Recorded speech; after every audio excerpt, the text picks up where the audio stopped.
berikan semangat dulu untuk Mbak Anis Biarwati, anggota DPR RI Komisi 11. Silakan, Bu Anis. Bismillahirrahmanirrahim. Assalamualaikum warahmatullahi wabarakatuh. Terima kasih untuk undangannya. Memang kalau untuk kasus mega skandal, terutama yang sedang hit sekarang ini adalah Jiwasraya, ini bergulir di DPR RI. Karena bagian saya DPR RI, ya saya fokus di situ. Dan memang yang menyuarakan pansus itu yang paling kencang memang PKS, Partai Keadilan Sejahtera. Karena apa? Karena apa? Karena memang masalahnya tidak sekedar bisa diurai dengan simpel, tapi ini adalah seperti tadi yang Prof. Din bilang, ini adalah organized crime, melibatkan beberapa aspek. Dan mekanisme di DPR RI, kalau memang masalah ini tidak bisa dibahas secara rapat dengan pendapat atau rapat-rapat komisi pada umumnya, maka kita membentuk antara dua, panja dengan pansus. Tapi ini dua hal yang sangat berbeda jauh. Kalau panja itu tim panitia kerja biasa, tanpa dugaan penyimpangan, tanpa ada pendalaman secara signifikan, kita bentuk panja. Tetapi ketika ada kasus yang memang masalahnya sudah berlangsung lama, kemudian tidak hanya menyangkut satu komisi, karena kalau kita tahu Jiwasraya atau Asabri itu tidak bisa dibahas hanya di Komisi 11. Komisi 11 menyangkut keuangannya, tapi menyangkut BNN itu ada Komisi 6 di situ. Kemudian menyangkut harus ada penegakan hukum karena ada pelanggaran di situ, itu harus ada Komisi 3. Kemudian harus ada BAKN juga, Badan Akuntabilitas Keuangan Negara, di alat kelengkapan DPR RI. Jadi kalau untuk lintas komisi, lintas keahlian di DPR RI itu tidak bisa panja. Kalau panja skupnya hanya satu komisi, begitu. Sekarang yang terjadi adalah usulan pansus sudah diberikan oleh PKS dan menyusul Demokrat. Jadi sebetulnya untuk dibutuhkan pansus syaratnya itu adalah diusulkan oleh lebih dari satu partai. Ini kita sudah dua partai. Kemudian diusulkan oleh 25 orang anggota, lebih dari 25 orang. Nah, yang tanda tangan itu PKS 50 semua dan Demokrat 54, ada 104. Jadi artinya dua syarat untuk disidangkan itu sudah mencukupi. Proses usulan itu harusnya dibacakan di paripurna oleh pimpinan DPR. Tapi 2 kali paripurna setelah surat itu kita sampaikan belum juga dibacakan. Dan makanya interupsi itu sangat banyak ya, terutama dari PKS dan Demokrat yang memang mengusulkan pansus.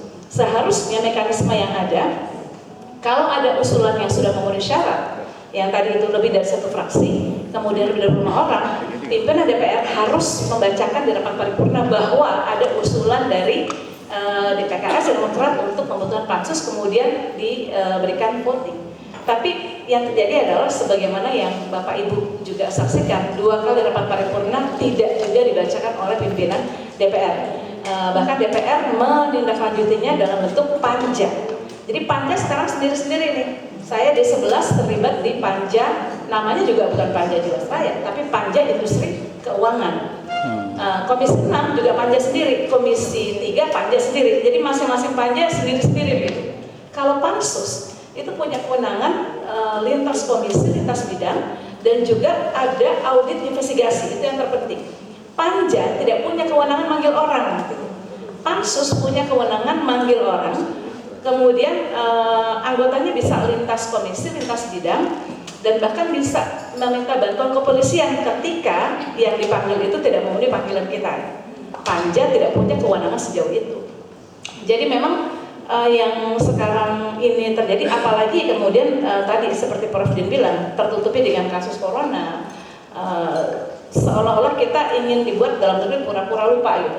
Dan kalau memang proses itu yang terjadi, PKS akan berjuang terus. Sampai saat ini PKS masih terus gitu.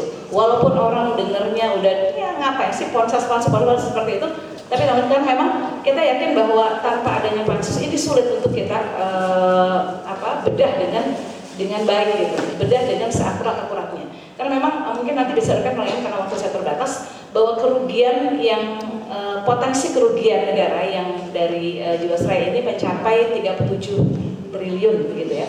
Dan kabarnya ini akan di-cover oleh PMN, penyertaan modal negara. Ini yang sungguh kita tolak dengan sengit begitu ya, kalau bisa dibilang bahwa tidak rela uang rakyat digunakan untuk mengcover BPJS yang sebenarnya itu organized crime seperti itu. Nah, karena memang kemarin Komisi 9 meminta untuk menutup defisit BPJS untuk mengcover iuran kelas 3 3,9 T tidak dikabulkan oleh Menteri Keuangan. Tapi untuk Jiwasraya masih dipikirkannya akan ada penyerapan negara, dan ini harus ada persetujuan DPR dulu, dan saya yakin PKS akan menolak dengan keras kalau memang Jiwasraya akan di-cover oleh PMN. Nah, kemudian yang harus kita cermati juga bahwa proses DPR itu partai ada 9 di sini. Partai ada 9, dan memang harus diakui bahwa untuk posisi partai koalisi tentu dia akan bisa bersuara, tidak akan bisa bersuara lantang. Jadi kalau dibilang panja ya panja. Tapi ini sudah kita kritik gitu, bahwa DPR itu punya fungsi sendiri. Ada fungsi pengawasan, fungsi legislasi, dan fungsi anggaran. DPR bukan perpanjangan tangan penguasa. DPR bukan cabangnya penguasa. Tidak boleh dia menjadi juru bicara, apalagi juru bicara gitu, yang manut saja dengan apa kemauan penguasa. Bahwa Jiwasraya itu tidak bisa harus pansus, dan kita sudah usulkan, sudah siapkan syarat-syarat yang dibutuhkan untuk kita membentuk pansus gitu. Tetapi masalahnya adalah belum dibacakan di DPR di rapat paripurna, karena setelah usulan itu kita sampaikan ke pimpinan DPR, prosesnya adalah pimpinan DPR harus membacakan rapat paripurna yang oleh separuh dari anggota DPR, kemudian usulan masuk itu harus oleh separuh dari yang hadir gitu. Jadi setelah surat masuk dibacakan, ya dibacakan, dan anggota yang hadir harus separuh dari jumlah anggota DPR. Nanti kalau votingnya setuju harus setengah dari yang hadir saat itu. Tapi kita tetap harus memperjuangkan, dan mohon doanya Bapak Ibu sekalian, mudah-mudahan kalau Allah menghendaki, insya Allah kita akan bentuk pansus sehingga kita bisa melaksanakan audit investigasi, kita bisa bongkar semua sampai ke akar-akarnya supaya uang rakyat bisa kembali. Insya Allah. Demikian. Assalamualaikum warahmatullahi wabarakatuh.